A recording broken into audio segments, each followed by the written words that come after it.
Let's go ahead and call this meeting to order and then we'll have, sorry for being a little bit late. Um, Everybody's got to remember the state uses, I think, Google Meets, and so we're not real familiar with Zoom. It's understandable. Thanks to Nicole for some assistance. But anyway, if we have roll call, please. Yes. The EQ director or designee, Present. Arizona Department of Agricultural director or designee, Here, Sheldon Jones. Dean of the College of Agriculture at the University of Arizona or designee, Shane Burgess. Yeah, no problem.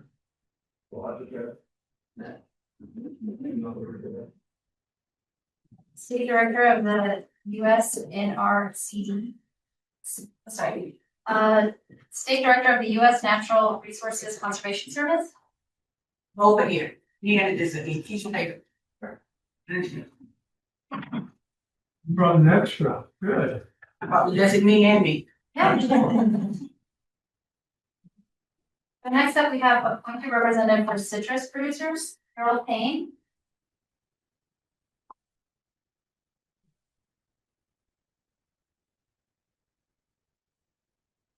Harold, are you on the iPhone?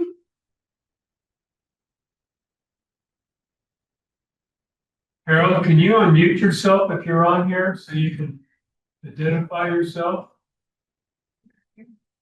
That's him alive. It is him? Yeah. Yeah, it is.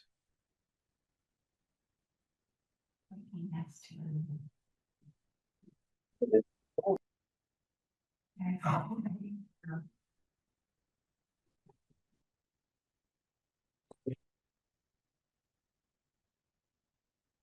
Okay, thank you. Appointed representative for vegetable producers is currently vacant. So moving on to appointed representative for cotton producers. That would be Taco. Here, Appointed representative for alfalfa producers, Robbie Boyle. here, Appointed representative for grain producers, Will Delander.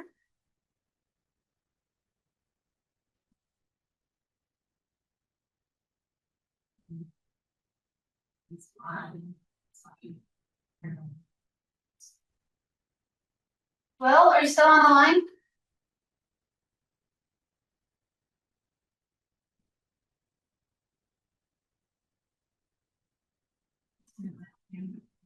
You can come back. William Paul Hyden, the representative for beef and cattle feedlots, cannot attend today. We have the appointed representative for dairy operations, Jim Boyle. I'm here. Appointed representative for poultry facilities is currently vacant. So moving on to the appointed representative for swine facilities, that's Alfredo Sotomayor, not make it today. The soil taxonomist from the College of Agriculture for U of A, Dr. Blankenship, couldn't make it today. And that leaves the last one, the appointed representative employed by county air quality department or agency, Kim Butler. Yeah, I'm here. Thank you.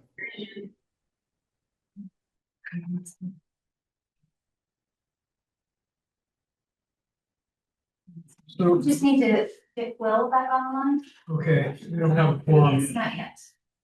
Well, why don't we go ahead and start with, well, I guess we should wait.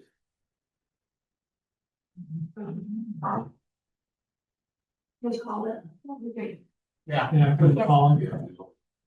I have them. Okay. Why don't we all call him? Marty.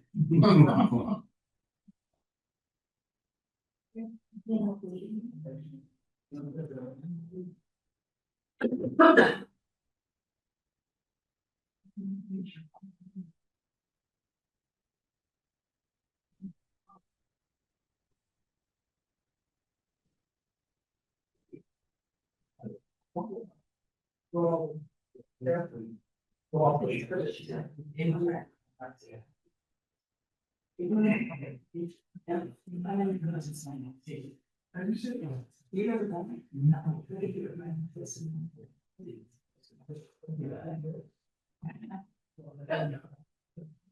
I teach these young people. Why?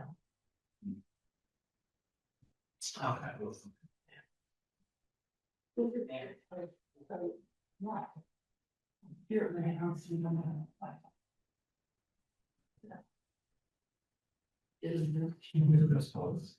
I'll just send him a text and say.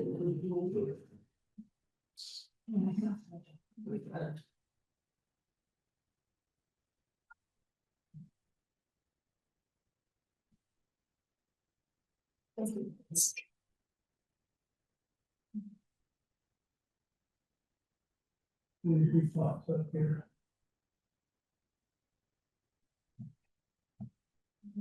So, how spent his death this year?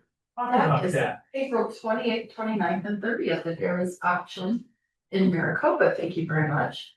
All day Wednesday, half a day Thursday. Well, we will see him Thursday. Yes, Interesting. 8 CEs on Wednesday and 4 CEs on Thursday morning. Anybody else have any public comment or statements they need to make about any upcoming meetings or anything? So we can put some time here while we're waiting. Warren. How about the breakfast, Nicole? Farm City breakfast are March 23rd, 24th, and 25th in Mesa, Buckhead, Phoenix, In that order. in that order. 8 a.m. sharp. Let me guess. Buckeye will be at Jerry Roby's place. Yes, sir. Mesa is at Mark Freeman's, Okay. and then the joint breakfast is at Arizona Easy Wholesale Nursery. A beautiful, beautiful ornamental nursery, I might. Yes, it was the Top tier. they moved us around to different Areas. houses each year. The one we were in last year was out. It was like a jungle. It was so neat. Rusty, you gonna be at all of them? No, just trying to one. Excellent. We split it up with everybody in the office, so. Oh, okay. Orange snows. Want to come? I didn't see. Had my seeds.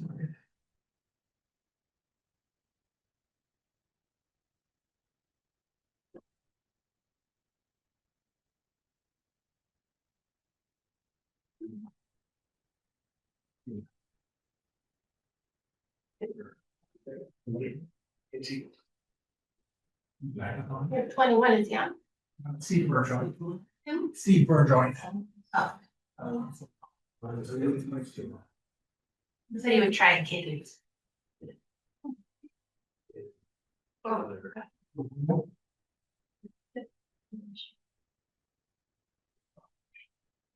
He's got a call-in option too.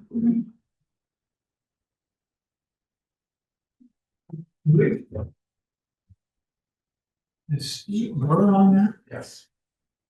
We actually have to, I mean, if we're not gonna move on this, because this is really pretty much an informative meeting, we have There to you go, have right a there. forum. Done it. He's on there now. Okay, we're good. Maybe just. I'm not. Oh. We're just in the middle of doing roll call. Can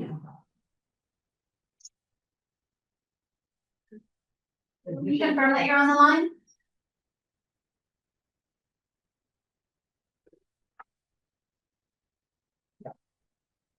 Okay, he hasn't confirmed, but I can see him. In fact, you want to move forward. Um. First thing, review and approval for prior meeting minutes, from the April 10th, 2025 meeting. Everybody get a chance to look at those minutes, review them. And if so, can we have a motion to approve? I move. We have a second. Second. Thank you. Anybody have any modifications or changes to that? In the sounds of silence, I'll put it for vote then for approval. All in favor, signify by saying aye. Aye.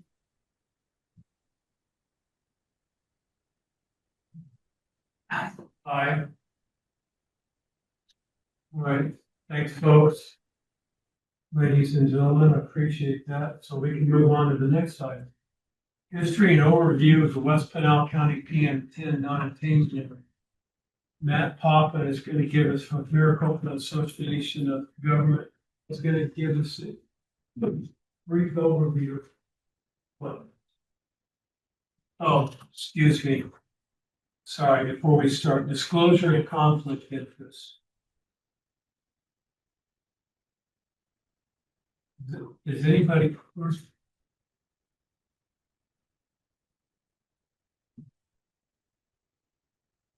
I can do that one. If there's any kind of Please, yeah. conflict that someone might have that might prevent you from voting, if you could just let us know. So that might be personal stake in something like that. So it sounds like hearing that. Does anyone have any conflicts? Okay, thank you. All right, so now we can move on to Matt. Thank you. Sorry about that. No worries. Thank you, Mr. Chairman and members of the committee. Happy to be here today and just provide an overview of where we are with planning and the regulatory sort of requirements for the PM10 non-attainment area. If you don't know who I am, I'm Matt Poppin. I'm the Director of Environmental Planning for Maricopa Association of Governments.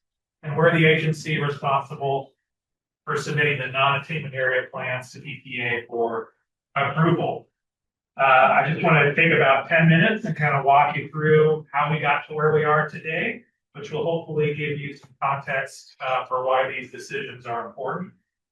And we'll just get on with it. So, as you can see, here's a map of the West Pinal PM10 non-attainment area. This area was designated by EPA back in 2012. With an initial attainment date of 2018. You can see the monitors located in red on that map. The Hidden Valley monitor is there when EPA initially designated it. We have the Cowtown monitor, but the Hidden Valley monitor is now the replacement for that, that site. Just a reminder of what the standard is. You can only have no more than one exceedance per year at each monitor over a 3-year period.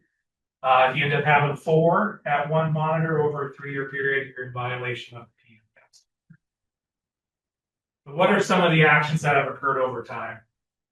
So back in 2015, AEQ prepared the first plan. They submitted that to EPA to address the moderate area requirements. Shortly after that is when we stepped into the equation. Our MPO boundaries expanded further into Pinal County with the census. With the growing population here. And then we got certified to assume planning authority by Governor Ducey and started preparing plans from 2016 on. In 2017 is when EPA did their first approval of some of the rules in the ADEQ plan, and that includes some of the initial baseline rules for the AgBMP program. Basically, applying the AgBMP program to the Pinal County area. Then in 2020, however, EPA determined that the area failed to make attainment by that 2018 deadline. And then that's because of that, EPA reclassified to what we are now as a serious area. And with that, we got a new attainment date. So we were supposed to meet the standard by December 31st, 2022. Moving along, in 2021, EPA proposed partial approval and disapproval of ADEQ's moderate area plan. And also during that time, EPA proposed partial limited approval, limited disapproval of some of the AgBMP statutes and rules.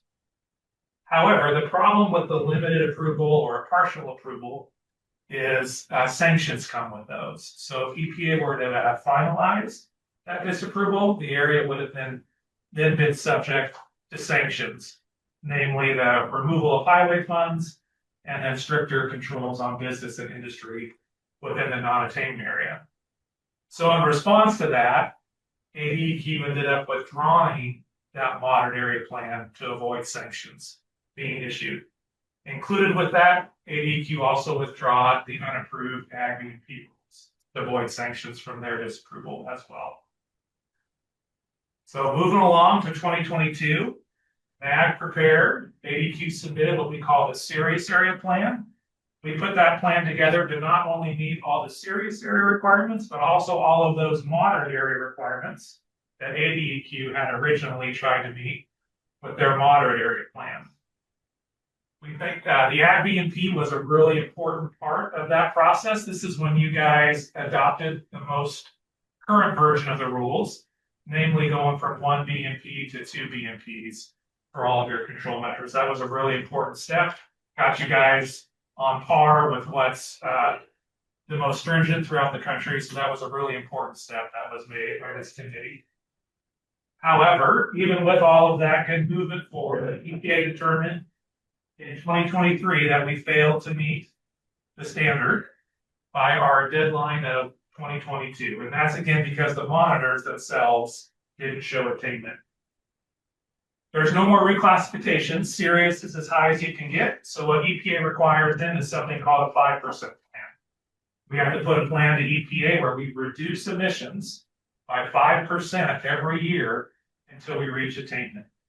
And we ended up, so we put that plan together in 2023, turned that around pretty quick. That includes all of the latest rules adopted by AgBMP and by Pinal County Air Quality. It includes a demonstration that the fastest we could get there, the fastest we could attain with all of these new rules was December 31st, 2026. So that's our current new attainment date this year, the end of this year. In 2024, EPA found that plan to be complete. It's kind of an administrative action. They said, yep, everything that should be in that plan is in there. And so we find it complete, but they haven't officially approved it yet. 2025, this is the EPA proposes limited approval, limited disapproval of the latest AgBMP statutes and rules. The committee worked on response to those letters in April. And comments up to that action by EPA. And really the disapproval that EPA had, the limited disapproval, was really focused on the items being discussed today, which brings us to where we are today. Consideration and discussion of the AgBMP rules to address EPA's approvability concerns. So here's my last slide. Why does approval of the AgBMP statutes and rules matter? One, approval of these rules will allow EPA to consider approving that 5% plan. Like I mentioned before, right now they've just found it complete, but they have not approved it yet. Really, the statutes and rules in the 5% plan are the backbone, and they form the basis for our determination of how we can ultimately meet that standard. If EPA chooses not to approve our plan, then we're back to kind of where we were with the moderate area and serious area situation. We would be subject to sanctions again. And again, that's the removal of highway funds. It's the freezing of new transportation projects in the non-attainment area, and it's 2-to-1 offsets on major industry and business in the non-attainment area. So plan approval by EPA avoids these sanctions and allows the process to move forward. Again, if we got to the point where EPA did propose disapproval, if they felt like they couldn't approve the plan, then we would probably have to withdraw the plan again to avoid this sanction. We'd have to start all over again. We'd have to figure out new controls, new rules to try and reduce emissions by 5% every year, push that attainment date out further in the future. So that would be new controls on business and industry. So we're really trying to get the rules that are in here approved and then move forward, moving forward. So part of that is EPA has indicated that the AgBMP committee does decide to move forward with some of these recommendations. It's much more likely that EPA can approve the plan as a whole, and that would avoid a lot of these negative consequences. So that's kind of my overview. I know that's a lot of information. Happy to take any questions or comments, or we can move on to the other agenda items. I got one question. It's kind of operational. So would they have to do a fifth before they can do the sanctions, or they can just do the sanctions without a fifth? The sanctions are triggered immediately after final disapproval, and then a fifth would come later. What is a FIP? A FIP is a federal implementation plan. So that's where they basically say, you guys can't get a plan together, so we're gonna ask EPA, we're gonna tell you what you have to do. So they would write a federal rule saying this is what ag has to do in the area. Too many acronyms floating around. Yes, absolutely, absolutely. So, thank you for that. Anybody on the Zoom call have any questions for Matt? Heather? I just had a quick statement. I just wanted to also note that some of the folks from the EPA are online too, if we're interested in calling upon them for specific questions. Yeah, we probably should have actually let them introduce themselves before we were doing roll call, so we want to kind of back up a little bit and let's let the EPA people, we can start with Anita Lee. If you don't mind, Anita, and the rest of your team that's on here. And then those of you that are with DEQ that are not here in this building also, so we know who's all here. Hi, everyone. Thanks so much for inviting EPA to join you all today. My name is Anita Lee, and I'm the acting director for the Air and Radiation Division at EPA Region 9. It's great to be here. Maybe I'll turn it over to Lisa to introduce herself. Hello, my name is Lisa Beckham, and I am the manager for the control measures section in the Region 9 Air and Radiation Division. We're the ones that approve the rules that you would have adopted, and I will pass it to Jennifer.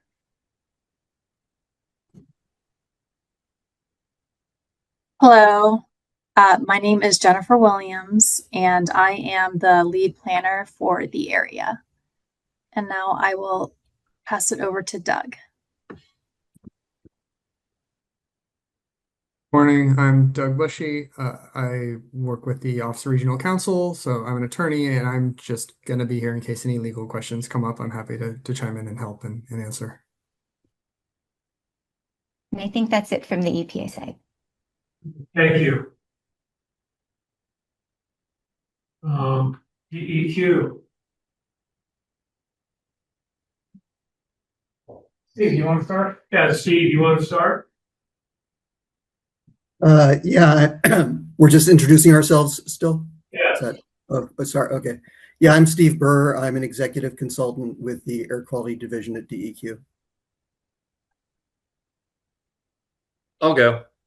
This is Sean Sandy. I am the Compliance and Enforcement Manager for Air. Hi, I'm Kelly Poole, and I'm a unit manager in the Air Quality Improvement Planning section, working on SIPs. Lisa?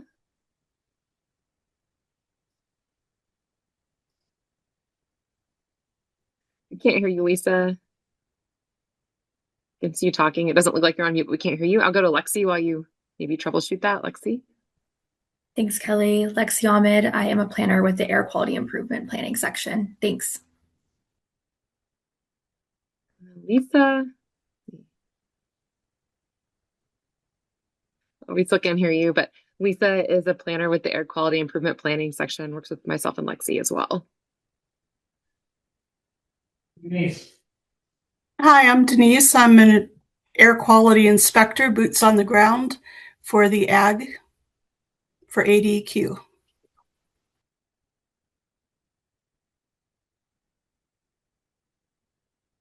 I think that's everyone from DEQ.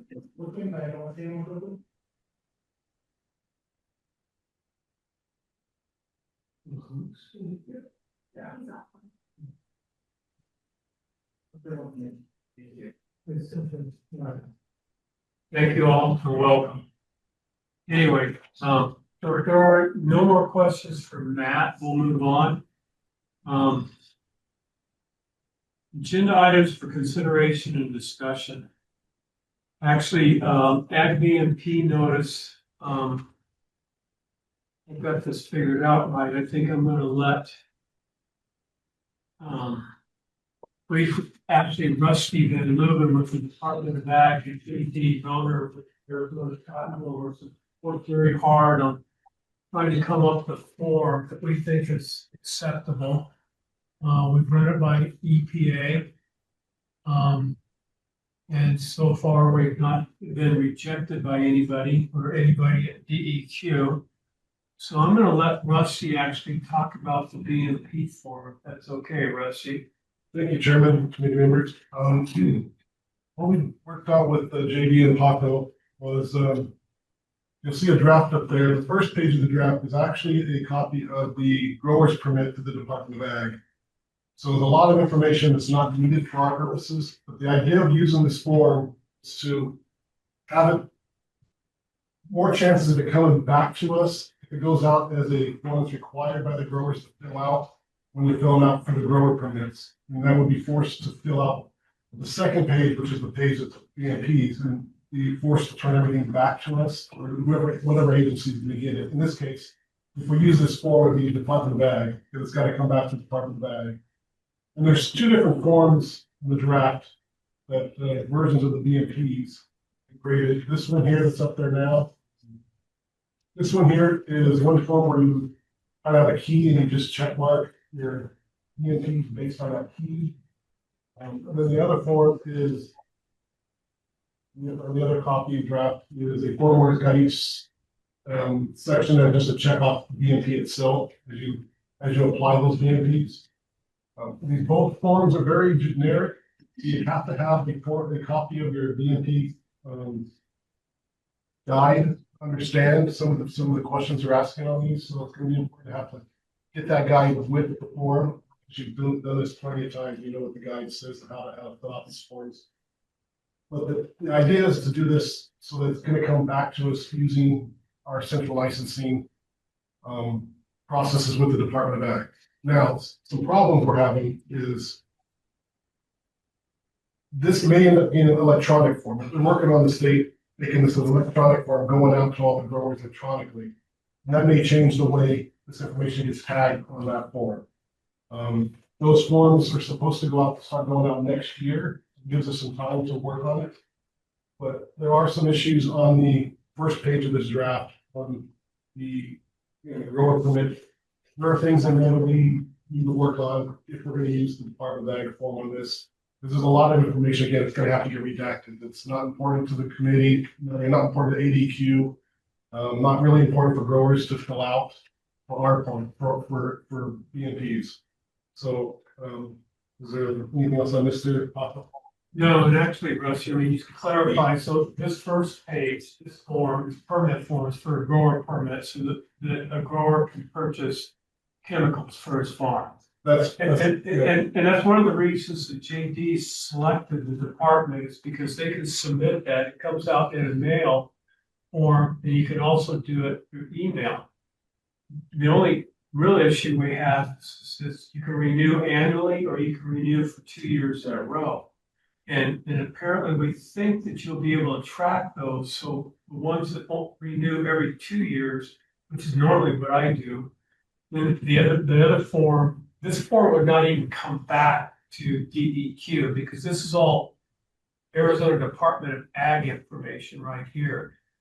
All the other information on the other pages is actually what DEQ needs.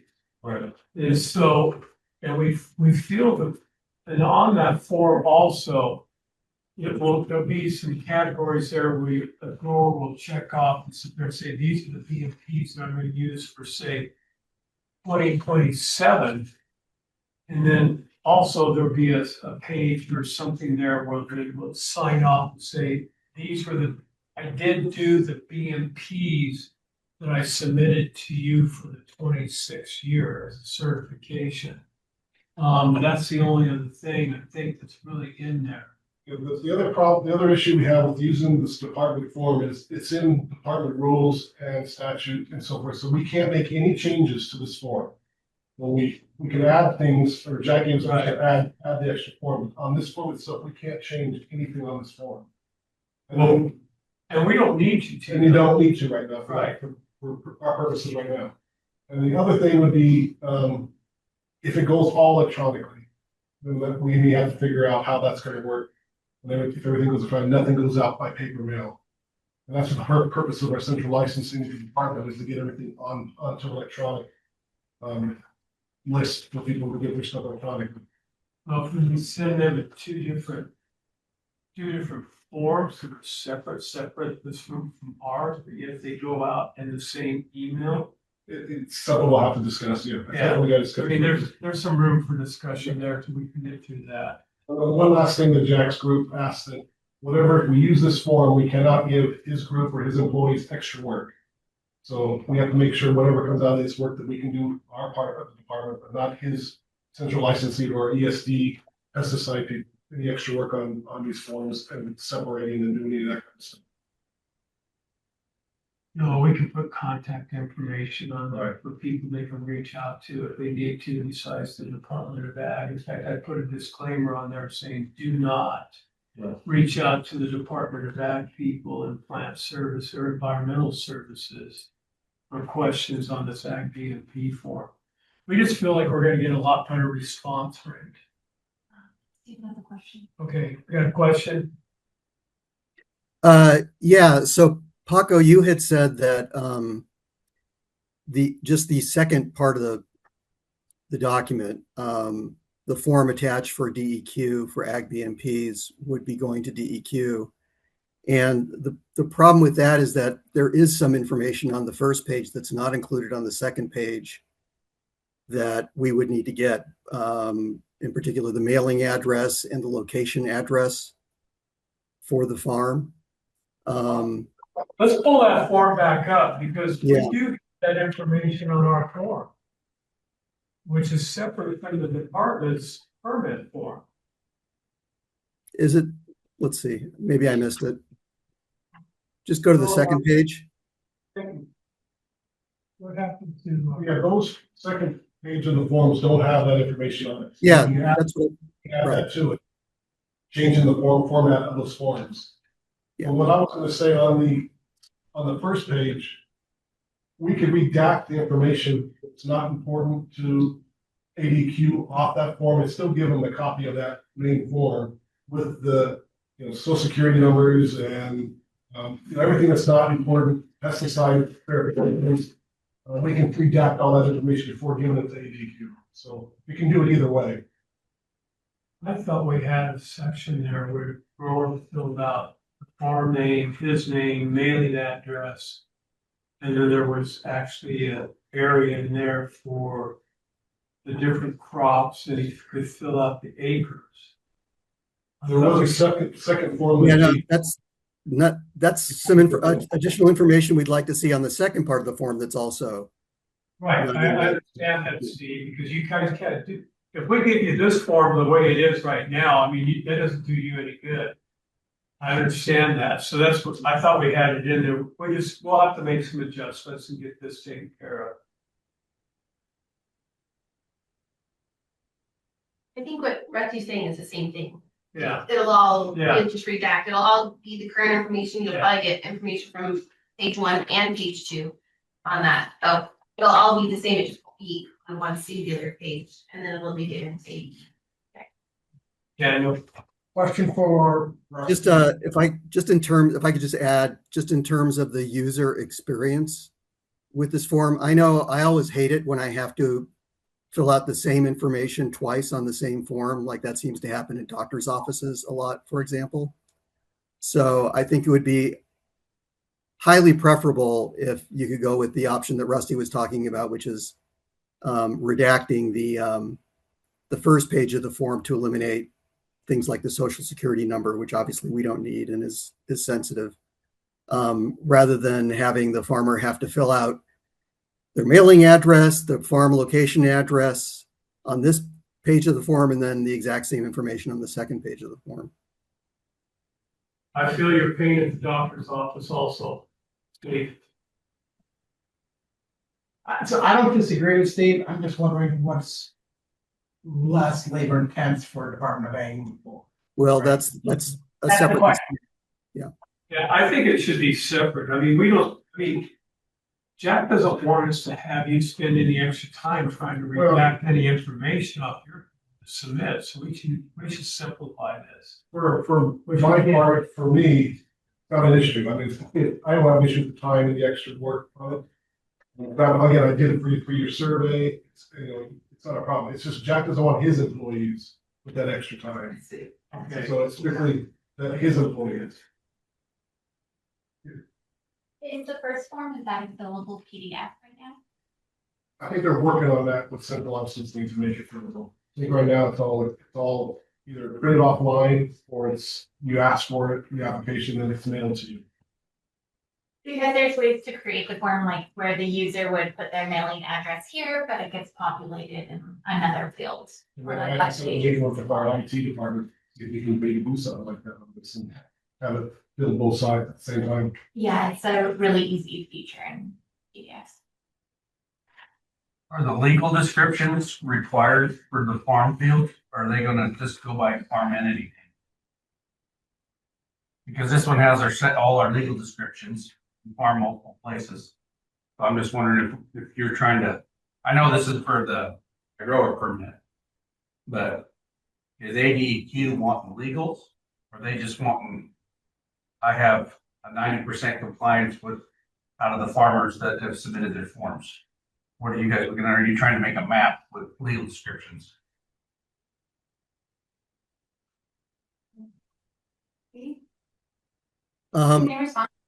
Yeah, I would say, and also I think Denise might be want to comment on this. I would think it would be easier for our inspectors if we could get either legal descriptions or probably even preferably a map of the farm showing where different operations are located. One of the purposes of the form is to help our inspectors have an idea of what they're looking for and what they're going to see when they go out on inspections. And so probably a map would be better, if not a map, if we could see the legal descriptions as well. But I'm not sure it's absolutely necessary. But Denise, I think you might want to comment on that too. Thank you. Unfortunately, the farms are so spread out even in different counties now. One farmer can be 3 miles away with one crop of corn and another 4 miles away with cotton. So having a description of either the parcel number or the lat long would be excellent. Can I suggest one thing then? If we had to use a form and not have to, if you have to like to use this form here and you have to put the legals in, but we redact the legals for whatever purpose, for any reason. If you just have a farm address for the inspector to contact that farm itself to get all that other information, get a map or to get legals, I just have them contact with that farm instead of putting that on the application. I think the form needs to have the location of the commercial. Right, well, you could have the farm office or whatever, the office of the farm.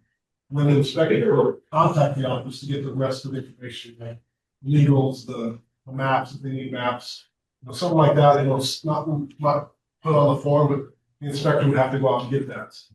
I actually contacted the farmer at the farm office. Another big issue we have are leases. So a lease can be up, a different farmer come in, or an investment company is now there. So that's another issue for location. So that might be better to contact the farm then to see where's the best location to go. I think it's gonna be a lot easier for you guys to track. Just if you want my address, here's my office address. If you want the farm main shop where we're at, here's that address. And if I'm scattered out over 40 miles, you don't want all my townships and ranges from every piece of ground I have, because I will keep you busy for 3 days trying to just inspect it. And it could be an 80 acres here, it could be 20 acres there. I mean, anybody who has any substantial amount of ground anymore has to travel a long distance to get that ground. There's no big pieces left. So, and then to try to, when I call legals here, I'm thinking somebody's trying to build a map and go, this 20 acres is in compliance because I have a record of it. This 10 acres next to it isn't. This 100 acres is. This is going to be a huge amount of work to do this. I think one of the purposes of doing this specific was to take the burden off of the producer. And so I think it kind of even begs the question of what are you going to do with this information once it's received, rather than just put it in the file. So how is that information going to be populated, generated, and how will it be used? I think is a good question to even ask. And this actually mirrors the USDA just launched. It's called One Farmer, One File program, saying to increase efficiencies for producers so that they have more time in the field, and so that you can increase efficiencies as a department, working in between those, between water, environmental quality, state lands, and different things with our leases. So it's a model that we're almost following to the T that was just released. So an awesome example of what we can do to increase efficiencies for everybody. So you currently questioning this in grower permit? Yes, this is not a grower permit. The legals and. The front page. Right. So if you had that, then you wouldn't have to recreate it for EEQ. I mean, if it's already provided for Department of Ag, I don't understand the concern that that would be available for EQ. Well, I'm just wondering are you going by acre or by entity? How are you gonna tell if somebody's in compliance? I'll let Denise correct me if I'm wrong here, but I mean, honestly, I mean, this is information, so when we go out and do an inspection, we're gonna say, oh, you know, at this parcel, you're growing this crop and this is AgBMPs you're implementing, right? We go out there, it may not be that crop, so obviously it should be different AgBMP, but that's how we're gonna do it. We're not just looking at a piece of paper and we determine that, right? So it's when we go out there, you know, for whatever reason and do an inspection, it's like, that's when we're gonna look, oh, this parcel is this crop, these AgBMPs, right? Is what we're based on the crop here, and then the AgBMP based on the type of crop. And the property can change from 1 month to the next. You have corn one day and you go out the next month and it's a fallow field.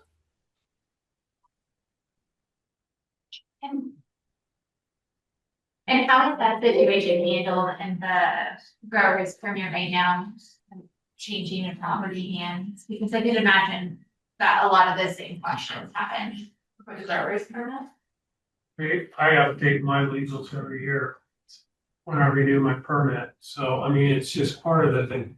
You know, Rob, thanks for bringing that up. I'm sitting there thinking about one grower in Pinal County that's really scattered out there you are gonna be overloaded with that. So that's how I'm just trying to figure out if they're gonna, the one guy that you're probably thinking of, and I'm thinking of, I mean, Yeah.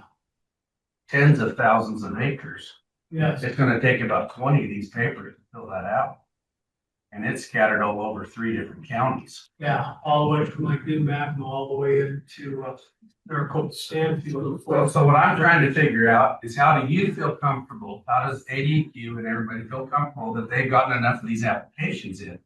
Is it we have 100 grower permits and we got 95% of them back, so we got 95 back? Or are you gonna look at, like, count up all the legal descriptions, because you're gonna have them, and try to figure out how many acres you would have? That's what I'm trying to figure out, is because I'm thinking if you're trying to go by acre, you guys are gonna go make a tremendous amount of work for yourselves trying to do that. But I think entity-wise, everybody who has a grower permit will have submitted this. But there's gonna be guys that don't even forget their grower permit, lax their grower permit, things like that. And it's gonna be a whole lot easier to go into compliant if you know you got 5 farmers that are non-compliant or didn't fill in their paperwork, than to try to go piece by piece on a map and try to figure out which one has got a legal or an entity side to it. You know, JD just brought up something too that I just read about this morning. That's the new farmer thing, one farmer, one file. And we don't have a representative here from the FSA office, but I'm wondering how much they could help with I can this help. also. I can help with that. Can you? Yes. So one farmer, one file is USDA. Right. And it's all your farm records from Farm Service Agency, Natural Resources Conservation Service, and the Risk Management Agency. All gonna be in one location for farmers to manage. So if you do your crop acreage report with FSA, you can go and see that, as well as your conservation plan from NRCS. Now it's in the infancy stage. Let me I know they've announced it and everybody's talking about it. I have not seen it. Okay. But that we and our offices are getting things in electronic format so that all that stuff can shift over into that concept. But it's USDA, and we, like for NRCS, we have like statutory, we can't share it outside of that USDA framework. That's the only thing about that. In the government, and I'm not knocking you because it's not your fault, but how long is it gonna take them to really get that done to where it's gonna be something that's user friendly? So we were told April, they're trying to roll it out. So to pilot it, right? To pilot. I don't think it's gonna be NRCS is in a good place. We've kind of been electronic for a while. But I think FSA is still getting some of their documents in electronic format. So we're all feverishly getting it so that you can get to it. And I believe if you have one of those logins to get to it, you may be able to see some of it now. Because it's probably going to come online in phases. It's not going to be just all the data all at one time. Because sometimes with some of it you can get through farmer.gov now. It already exists to some degree. It's just not all the agencies in there together. You gotta kind of go in multiple places. So they're trying to make it so you only go through one place to get everything at once. But I understand what you're saying. I think that model, I'm not offended. a model to aspire to, but even trying to go back a little bit too, if that information, the parcel numbers, the farm numbers, legal entity descriptions is redacted off that form, they're still gonna have to call the office and make contact with the grower to schedule some type of inspection. Is that correct? So I think it leads to just saying provide the office or the shop contact information, because you're still gonna have to call and make that and say, hey, I'm coming out. We had similar conversations with assessors wanting to make contact before coming out onto private property and those types of things. So I don't think there's been any issues with inspections. I think they do such a great job. But I think, if we're thinking about the critical information that's provided on that form, I think some of the basic information will get you to the next spot and then you can move forward there. I'm fine with the legals being on there. I want to know how they're gonna say they've gotten good compliance or bad compliance. And that's what I can't figure out. Is it by entity or by acre? Yeah, so we're not trying to do like figure out the land use for every single parcel that exists within the non-attuned area. That's a challenging task.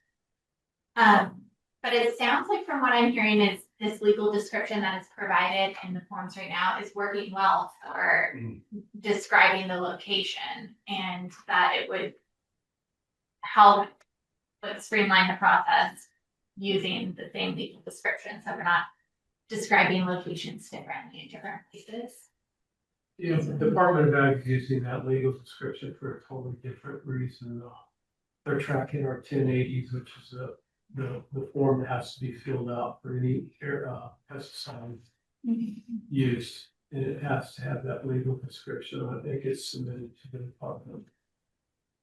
But I can answer Ron's question, right? So I think initially, we're going to be looking at, farm compliance, right? Entity compliance, right? And then it's going to be an education. Like, okay, well, you have 20 parcels listed, right? And when you come out there, like, oh, you have 4 other ones. Well, help us understand. All those came out after I submitted this, and I just obtained the lease, right? It's trying to understand that, right? It's ultimately trying to, increase accountability for the AgBMPs, right? We think this will help. This will ultimately improve air quality overall, right? I mean, farmers do a great job buying for the stewards of the land. You do all that, right? But this annual reminder, filling out this form, I think will help that accountability. Just to remember, right? So speaking for myself, when I'm freeway, you want to speed limit for someone, oh, it's 65, 75 in this area, right? And then the sign comes up, oh yeah, 75, so 65, might have to change the speed limit. The speed of my vehicle, right? It's that's what we're looking for, right? Hopefully that's rewarded. Yeah, no, and that's all. Like right now, you don't know how many growers are out there because you get the survey back, but that's it. So start from scratch and then, so I just think by entity, the legals may be on there. But if you guys start trying to track it all down, legal description by legal description, you guys are just gonna have a tremendous amount of work. But what I wanted it for is a year from now when we're meeting and you say we don't have enough compliance, how are you gonna judge us as farmers of whether we didn't get enough in or by the acre? That's what I was curious. We're gonna look at the number of farms again, and then we're gonna look year over year. Are we getting the same number of the farms that we hear about, or fall calling or something, right? And that's how we're gonna, right? And hopefully, we're gonna see the compliance at the monitors based on improved air quality. I mean, that's ultimately the goal. Yeah. Yeah, I just had a question maybe for ADEQ and EPA. You have these sort of proposed rule changes in here that lists what need to be on the form.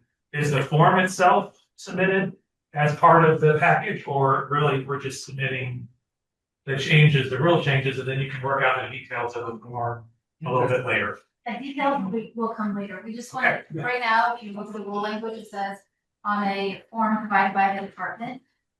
So there's definitely time to work out the details over.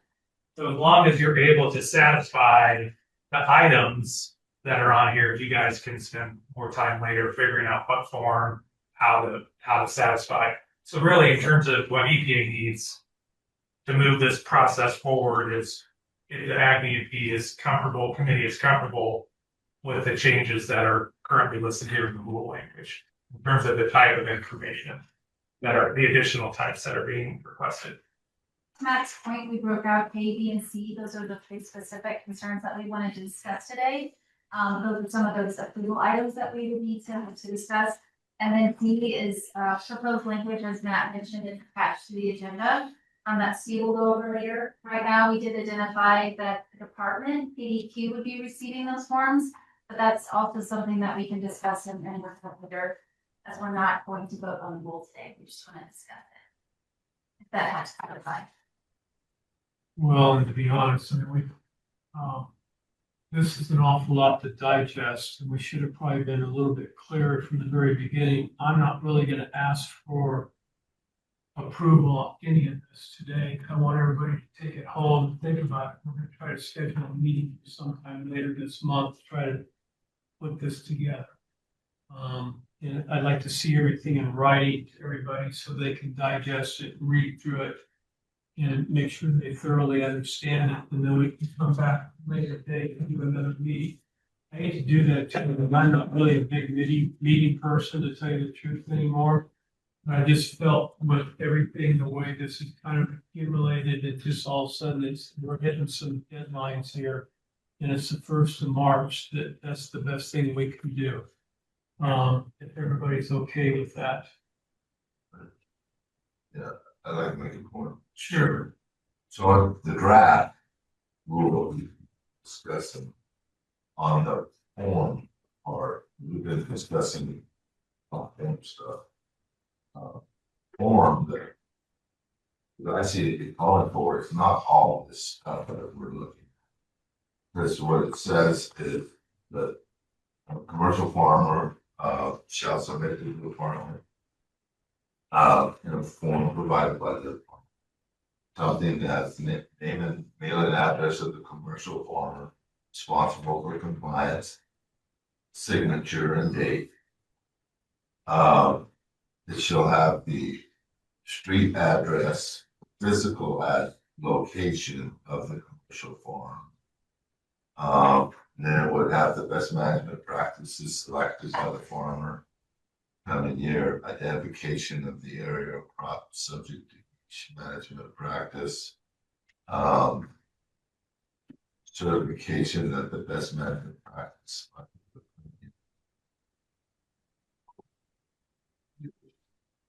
in selection form. So my question was, I understood you'll fill out the form by March, you'll say, here's what I'm gonna do. I believe, right, because things change. Yeah. And so you have it. And then here though, it asks for the certify what the practice was that you implemented, that you said on that form in March by the next year. How, is that certification just me filling out my next form and saying I did what I said I was gonna do? Or is there some other thing? You got it right. When you submit the form for next year, you're gonna sign off on the form for last year certifying that you did do those actual AgBMPs. And all that information that you're talking about is not showing up on here today because we did give the address, the farm identity, the name, contact information, where the office is, all the, I don't know if we gave on that form, that we also gave acres, different crops in the box. In fact, we put down how many acres you can have outside, so it was gonna make, it was gonna be a total package thing. We're actually giving more information than we've ever really. Yes, we've been fighting for years for not giving this information on some of the stuff that,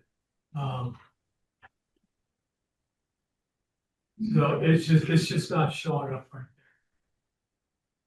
there. We do understand the rule. Mr. Chairman, if I may. Sure. As I think, the way I read this, and thanks for pointing this out, but I think in the interest of one-stop shopping, that the feds are pursuing. The way I understand it is the grower form would meet C1 and 2. And then the back page, in either one of these two formats would satisfy number 3, 4, and 5, I think. I would agree. I think that form actually gets them more than they're looking for here. That's my understanding too. But that's what they want to do, to try to have to do it twice, like Mr. Boyle said. The other thing we'd have to do, Rusty, will keep me honest here, is social security numbers and different things that they don't need, we would redact that. I don't remember social security numbers on this form. I'm really getting nitpicked on it, so I'm not paying any attention. That's for those 1080s and the violators and running it down.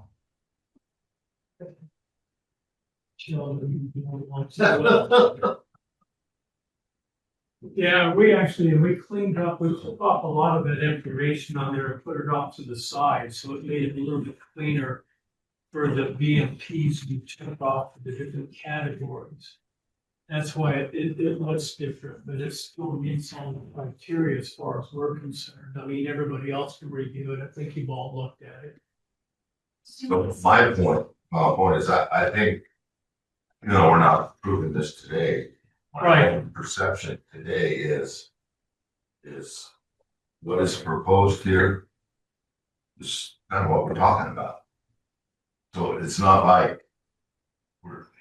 it's not this far apart. I think we're right there. It's just a matter of fine tuning the formula.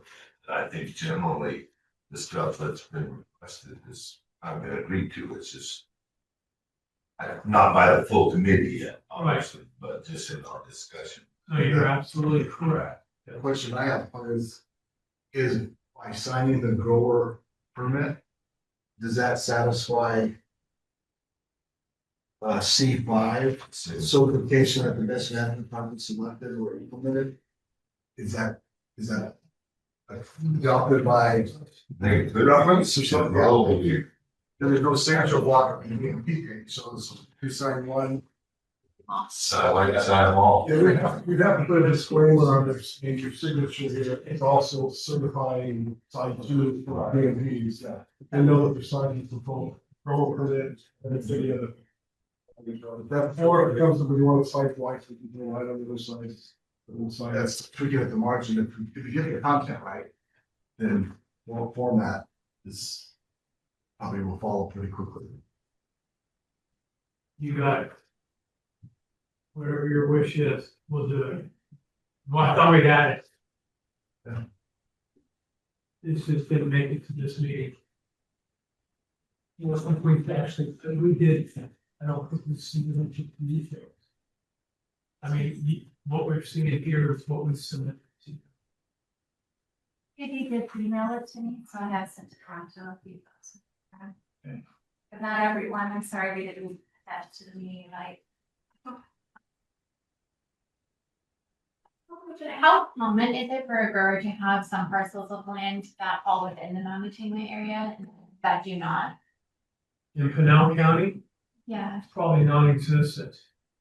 I don't think there's any land that's not in the non-attainment area being farmed, would be my guess. Okay, so it would be a really uncommon situation for It's some of these huge. parcels.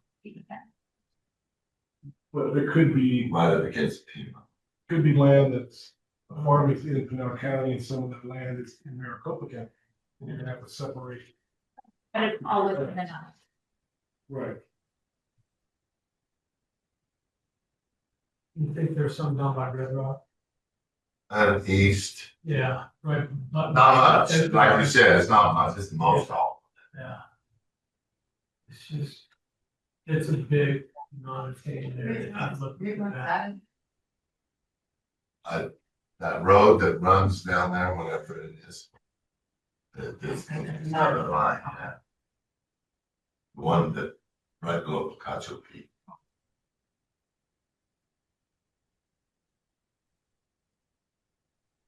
Okay. We're all in agreement on that? We're all good to move on? Any more questions? We'll get this cleaned up. We'll get it out to everybody in plenty of time before the next meeting. Next item then, review and discuss possible amendments to the Arizona Administrative Code, which I think we touched on a little bit, but Steve, do you have anything to add? No, I mean, a couple things, yeah, but I was wondering, Tara, if I could just share my screen. Yes. Okay. Let me do that. That'll make it a little easier.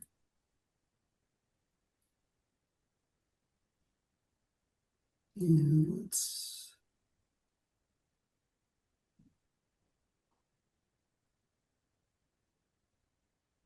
All right, is that showing up there okay?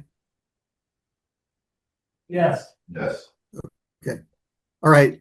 Yeah, so I think we went through the items here that we need to, the information that we need to have included on the form. The other changes are that we would add language saying that you shall complete and submit the form to the department. We can, in the draft that goes before the committee for vote, it sounds like this will have to say something along the lines of either the Department of Ag right here, or we could include language saying that submission of the form along with the other annual form shall constitute compliance with this rule. And then some other changes I made just for the committee's information is if we're getting this information now directly or indirectly, if it goes to the Department of Ag to the department, there's really no need for this 3-year survey any longer. So we would delete that requirement. We would retain the requirement to have records. Oh, this is an existing requirement that you, and this goes to the issue that you were raising earlier about if you do something different from what you had indicated on your BMP form, your obligation would continue to be, as it is under the current rule, to keep a record of that on site. And then later on, there's a provision for general record keeping that would state that you have to provide those records to the department to an inspector immediately if they're on site, or as currently is provided in the rule, if it's a request made in writing, then within 2 business days. But that's about it. I try to keep the changes as simple as possible, and because we have 2 different versions of this rule in 610.03 for crop operations and 611.03 for animal operations.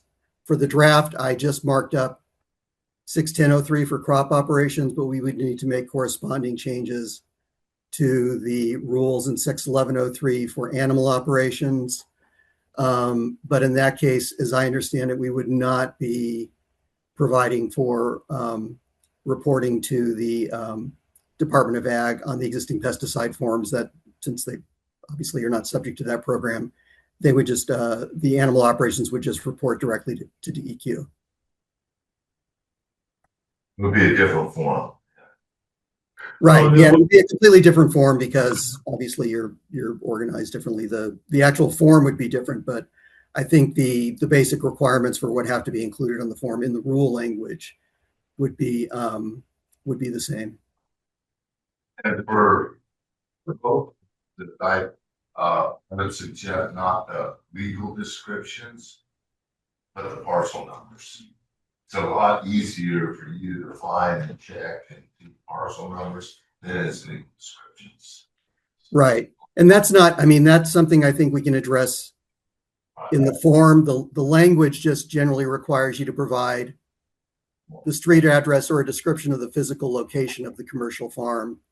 How that physical location is, what form that identification of physical location takes could be left for the form. I do have a question, Mr. Chairman. Go ahead.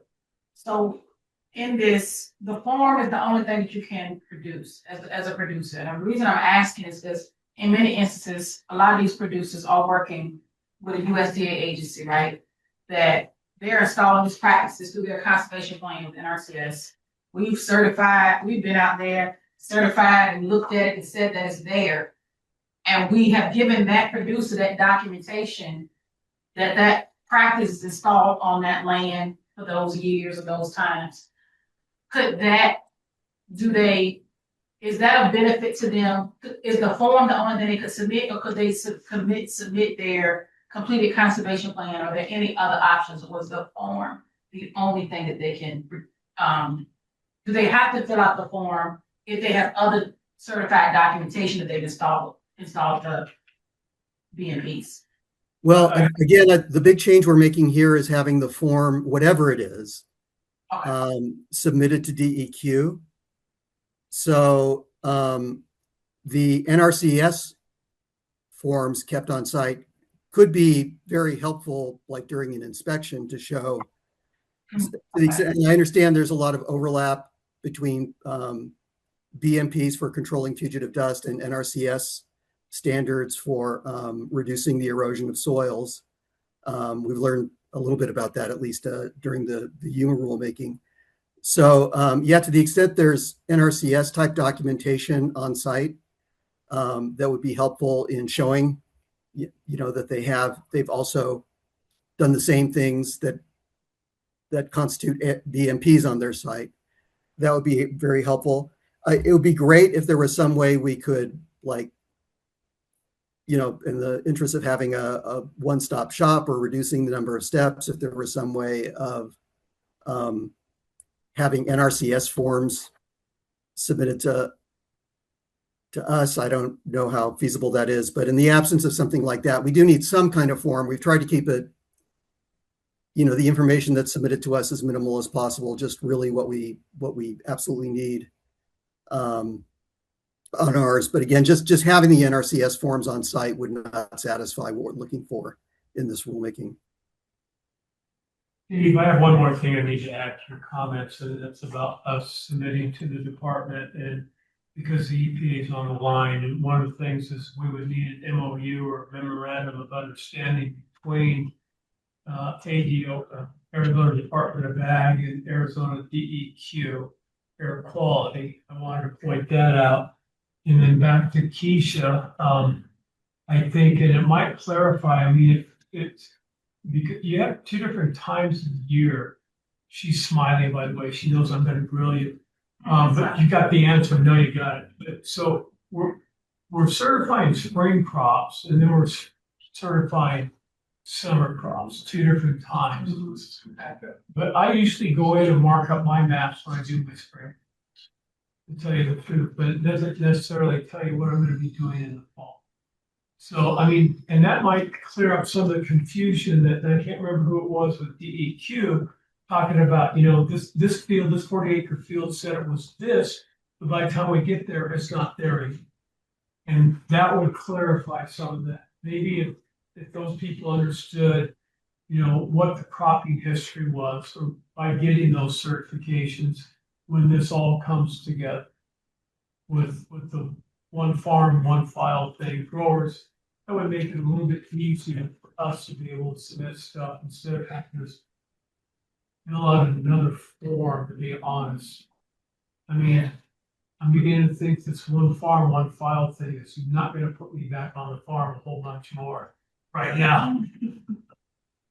No. I'm trying. They trying. They would pass it out. It's not that big, Mr. Johnson. Dr. Steve, the way, yeah, some of you know me and here, some of you don't. And some of you wish you never did, probably, but, I operate under the KISS principle. Keep it simple for Sheldon, okay? So the way I understand I can this. testify to that. Yeah. We go back to the late 80s, mid 80s, and so, yeah, we've known each other. He's aged better than I am. But if I understand this right, Vash read us the goings on here, and Steve wrote the changes. Like on March 31st, I filed my grower permit and my BMP sheet based off of my best guess of what this is what I'm growing, this is our challenges, this is what I'm gonna do to mitigate. And then under the B that Steve just went over, it talks about if something changed to that crop year, and you did a BNP different than what you had suggested by March 31st, you document that, and maybe Ms. Oden's or Tatum's documents help support why we didn't do X and we did Y. And then you look at that, right? That's documented and kept on site. So then next March, you submit next year's paperwork.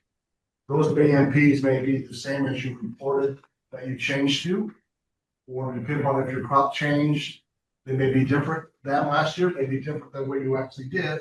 But you're telling the EQ, this is what I'm gonna go forth and do good things with, as best as I can tell today, right? I believe that, I think, and Steve, correct me if I'm wrong, but I think if we're gonna change BMPs, we have to notify the Department of Ag, or DEQ, I'm sorry. We shall keep them on site. Is that correct? We actually didn't, no, we have it in the rule draft. We do not have the notification back to DEQ. We just have to keep the records on site.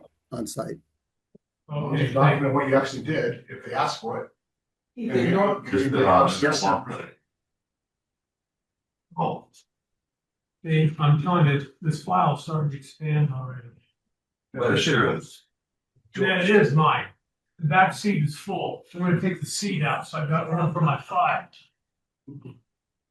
That seemed to be sort of pretty simple. Just to make sure. Good job. We were having these meetings back in the mid to late 90s when this all got started. Some of the conversations haven't changed very much back. Well, Steve, Yes. in number 5, aren't they submitting the form for the next year for, where it says identification of any types and locations for the selected depth and practically not. So aren't they notifying us, in the next year's submission of the changes that they made the previous year? So they're not certifying they did something that they actually didn't do.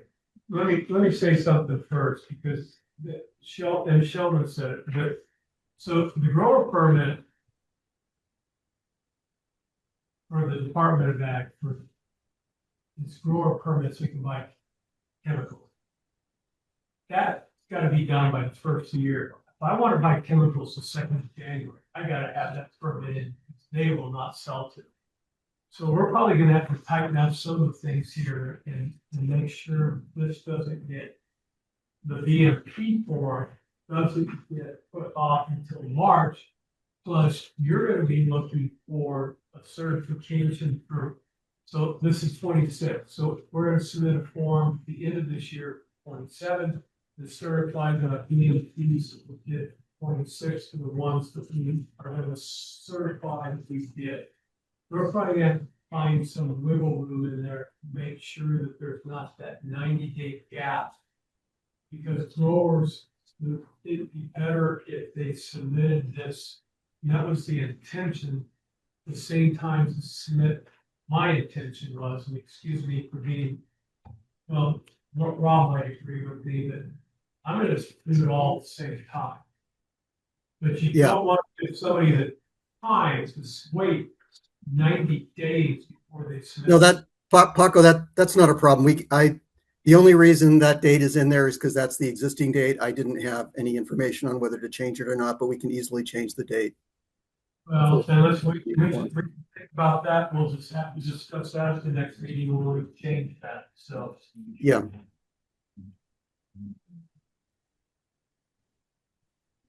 All right. You can come work for DEQ. What? You can come work for DEQ. I'm too busy taking my rear seat out, making more room for my filing cabinet.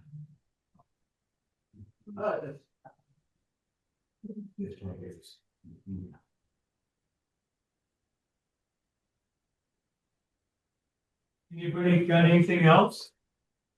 Nicole, I've been waiting. I have one question, and I'm gonna presume we're right that this is my first AgBMP meeting, so I'm not sure, but what are the triggers for the inspections? So are there set parameters of what you guys are going for? Are you inspecting on a regular basis? At the moment, we only inspect based on complaint because we don't have information about what facilities are out there.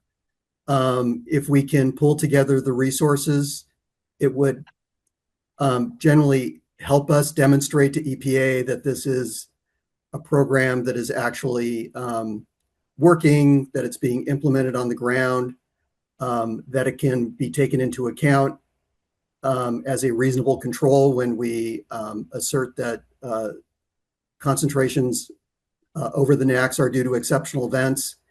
All of that would be helped by having some kind of regular inspection program where on some kind of schedule are, whether it's over the course of a year, 2, 3 years, our inspectors try to visit each site that's subject to the program and go over how BMPs are being implemented and if there are any issues having a chance to discuss them with the farmer. And those are random and they can do those, whatever, but you don't have to have a violation because I've been part of the spot check. And a lot of our. They do that. They do some inspections just Yeah. without, but. Yeah, we may be driving to a different, playing around with some see some dust or not working. Doctor can stop, do an inspection, educate on the BMPs and right. And oftentimes we get calls in and we don't know what farms are in the area. So we're sending an inspector out trying to find out what the location is where oftentimes a quick phone call saying, hey, we got this stuff that's going on. And maybe there might be something that's unique, but that's not even on the farm. Sort of thing. So it's having that information is also really helpful. Responding. Shane has his hand up too. I just. But when you had Emily used to call me, who is the guy that. Yeah. I think Luke pulled that on me too. Yeah, but I had Sean and Denise on here who would be the compliance or the inspections. So. Just a little bit more background on that. So we do have 10 inspections of crop operation per year, and then we also have 10 inspections of commercial animal operations per year for EPA commitments. That's minimum. Like Daniel and Steve were saying, the bulk of inspections do occur with complaints, and if we're in the area, if we see something that catches our eye, we will stop in as well. That's why I don't let moss grow to leaf. Of course, it's too dry to do that anyway. Yeah. Well, as far as the draft rule goes, which we have to adopt at the next meeting, which you're going to talk about, and I'm going to say that pretty much it's what we've talked about, the two considerations that are left, was the date consideration that you mentioned. January 1st versus March 2nd or 31st, wherever we had it. And then clarifying the language that Sheldon talked about that said the signature on that form met the signature requirement that she just referenced. And that's the two things I think that need to get constantly figured out for. Right, yeah, because everything else is already in. Yeah. We just need to change The rules. So, yes.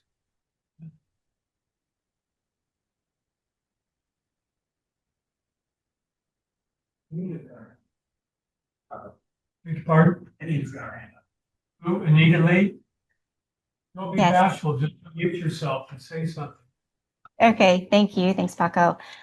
Thanks, everyone. I think I just wanted to underscore something that Bass just alluded to, and that was the time frame of the rule revisions. And I wanted to just provide a little bit of context for why we were thinking about that time frame, or why it's important to EPA at least. Matt Poppin at the earlier in the meeting provided a great context for and history of the plan revisions and the overview of the non-attainment area and the history there. But I think what I wanted to add was just that EPA has been working very closely with ADQ and MAG and many others on this call today on in terms of talking about a path forward for the attainment plan, which, as Matt mentioned, is before us for action.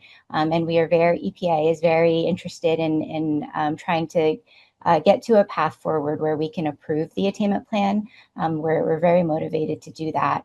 But the timing for that is a bit tight for us. One thing that Matt mentioned is that the attainment date for the area is the end of this year.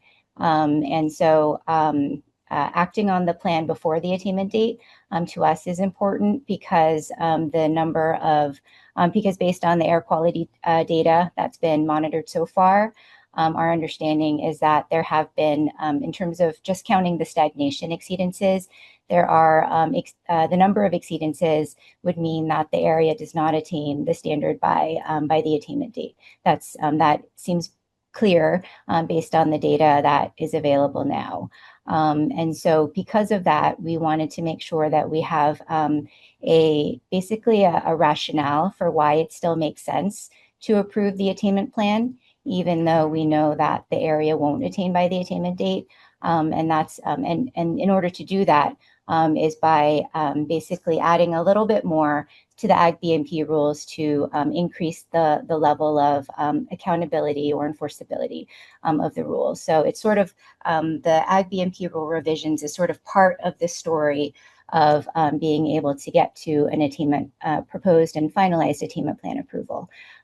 So I didn't really hear Matt mention that. So I just wanted to add that bit of context for why there's some timing urgency in trying to get the rule revisions done. And that is to support an EPA action on the attainment plan. So it's all part of the same story as Matt mentioned, but I just wanted to underscore the reason for the timing, the quick timing on that.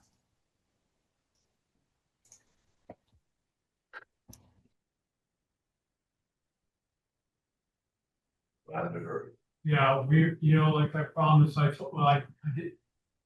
told you, we try to get this done by March, no later than the 1st of April. So that's what I'm pushing for. Give you folks plenty of time with EPA to digest and get us back close to the city. So, we're pushing as hard as we can right there. Yeah, and I definitely appreciate that. I know that this is a tremendous amount of work, and I know that there's been a lot of work that's already been done on previous versions of the AgBMP rule, so it's been strengthened over time. So this seems like another bit of strengthening to the rule that would support the plan action. So I appreciate all of the efforts to try and move this forward.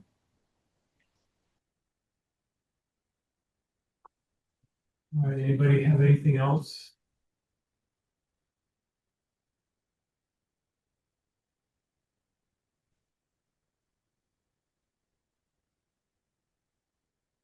So, let's see. Sounds of silence works for me. Future meeting, Tara sent out a little poll for sometime around, the last 2 weeks of March, I suppose. Maybe into the first week of April and see, what would work for the committee meeting. If that's okay with everybody. And then, the next item is committee vacancies. We do have, besides the vegetable producer, which we just struggled with for years. Mr. Hickman, who everybody knows, gotten out of the egg business. I called him and asked him why, he could still be on the committee. And then I got, an offer to take me to lunch and explain it to me. I said, no, you can just give me the Reader's Digest version over the phone, but I appreciate the free lunch offer. He was supposed to get back with me. He had a recommendation from somebody, it's an egg producer in the state of Arizona. I'll have to follow back up with him. And I believe that those are the only two that we have. Is that correct? Correct. So the vegetable, I mean, I don't know what to tell you. We just keep working on somebody's. If anybody has any suggestions, I'd be grateful. Submit them to Heather, please. I'm tired of talking to people about it. Must do something. I must offend them. I don't know what it is. So with that said, I'll now call for a call in the public. Do we have any public that would like to make any comments? Members, anybody?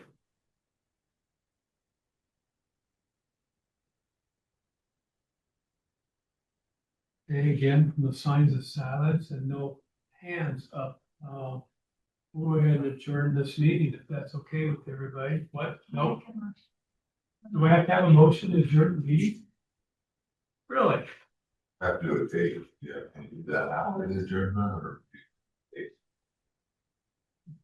Do you want the date for the next Set one? the date. We're gonna have Tara send out a doodle poll. Oh. I know what's gonna work.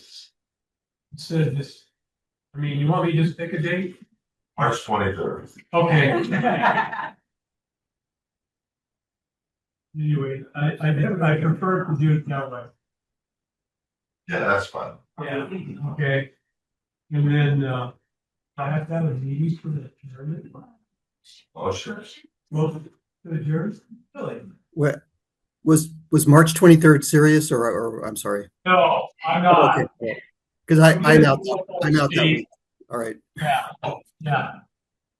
Anyway, so normally I ask for, for the motion, but just by signifying by disconnecting from the Zoom call or saying you're done. But if you would like to make a motion, Mr. Aha, I make a motion to adjourn. I need a second now, make it official. So, second. All right, Mr. Kiss. All right, all in favor signify by getting up and leaving.